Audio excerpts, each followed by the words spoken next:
Bienvenido a una nueva edición del curso de desaprendizaje. En esta ocasión hablaremos de que el Quijote es el cuerdo.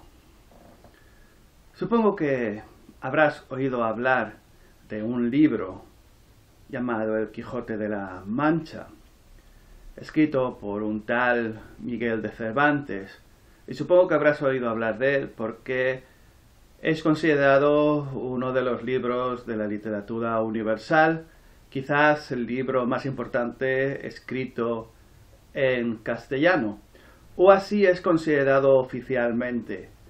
Es curioso cómo los idiomas, en vez de ser vehículos de comunicación, a veces se convierten en fronteras infranqueables. Porque si buscamos en catalán Quixot, es posible, Quixot es la forma catalana de pronunciar Quijote, es posible que nos encontremos unas webs de profesores universitarios de aquí de Cataluña, en la que mantienen que el Quijote fue escrito por un tal Servent, no por Cervantes de Alcalá de Henares, sino por un tal Servent, que era un noble de una familia noble de la corona de Aragón de la época en la que fue escrito el Quijote. Parece ser que ellos mantienen que la versión actual que tenemos, además de ser censurada, es una traducción, y se basan en hechos como que el paisaje de la zona de Barcelona está mejor descrito que el propio paisaje de la Castilla de la época. Y también se basan en modismos que solo podían tener las personas catalanohablantes respecto al escrito en castellano. No sé si es cierto o no. Ellos lo que mantienen, solo lo digo, se puede buscar, Servent, Quixot, Quixot se escribe Q-U-I-X-O-T, Servent, S-E-R-V-E-N-T,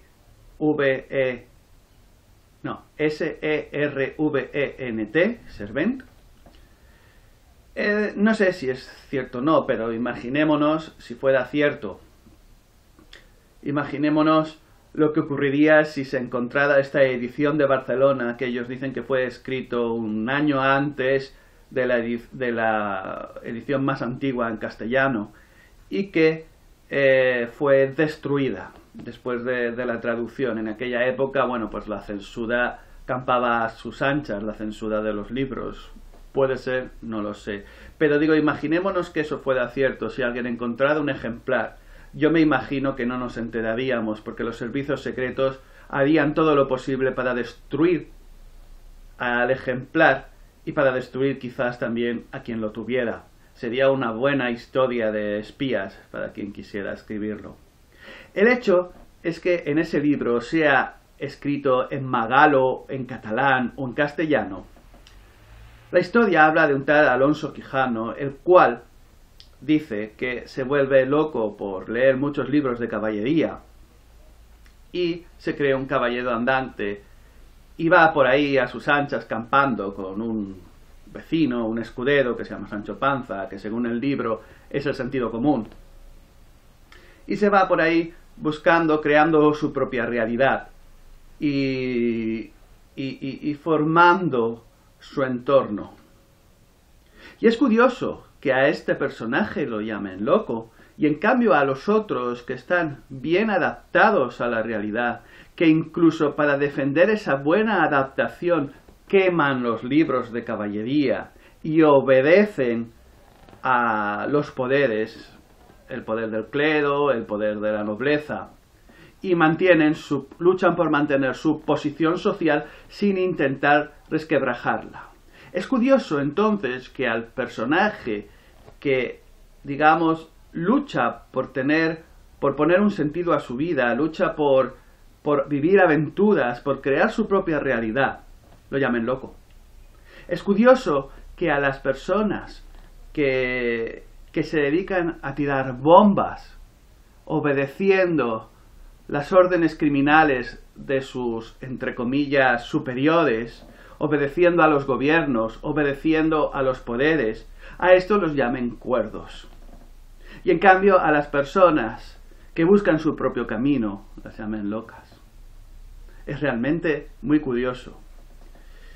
Y yo llego a la conclusión de que el Quijote en realidad lo haya escrito quien lo haya escrito, o al menos la versión que ha llegado hasta ahora, es un instrumento de propaganda para fomentar no salirse del camino del status quo de la sociedad, no buscar tu propio camino, para desalentar la innovación sociológica, digamos. Es por eso que al final, reflexionándolo, nos damos cuenta de que el Quijote, Alonso Quijano, es en realidad el único cuerdo. Porque la vida es muy corta.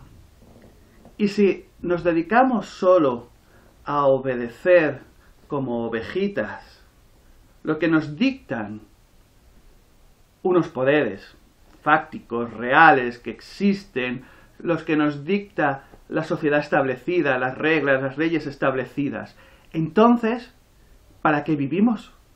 Con un robot programado ya sería suficiente. ¿Quién está loco aquí? Realmente estar loco es seguir fielmente, estar bien adaptado a esta sociedad, una sociedad criminal. Es un asunto al que reflexionar. Y el Quijote, ya digo, que he llegado a la conclusión de que es utilizado y ha sido utilizado durante estos siglos para disuadir porque tenemos una condición social que si nos señalan con el dedo, digamos que nos retraemos a ser nosotros mismos y acabamos adaptándonos al entorno, sin pensar que al perder ser nosotros mismos perdemos nuestra propia esencia que nos hace humanos. Y bueno, no quiero alargarme más, creo que el mensaje de hoy de desaprendizaje está bastante claro. Y además hay una cosa muy extraña también. Los que tiran de la sociedad, los que crean las reglas, son precisamente los que han roto con la sociedad para crear esas nuevas reglas. Y luego el resto de las ovejitas, sin darse cuenta, acaban adaptándose a estas reglas nuevas. Entonces, tenemos que ser nosotros los que creemos de creer y de crear. Creemos nuestras propias reglas, creamos en ellas. Y, por supuesto, intentar también que los demás se den cuenta que ellos también pueden tener su propia vida, que no tenemos que ser una ovejita, que en realidad todos necesitamos ser el Quijote para que al final nuestra vida haya tenido algún sentido. Claro que nuestra vida no tenga ningún sentido también es parte de la vida. A veces hago el ejemplo, una persona que está en una montaña toda su vida mirando las nubes, su vida ha tenido el mismo sentido que una persona que se dedica 100% todo su tiempo, piensa que es valioso para conseguir dinero, ¿no? Depende de nosotros mismos luego, ponerle el sentido y hacer que nuestra vida sea plena y bien desarrollada. Si queremos, claro. Pero esa voluntad tiene que ser nuestra, no impuesta por valores del entorno y que no sabemos ni para qué han sido creados ni con qué objetivos. Muchas gracias y te espero en un nuevo episodio del curso de desaprendizaje. Hasta entonces.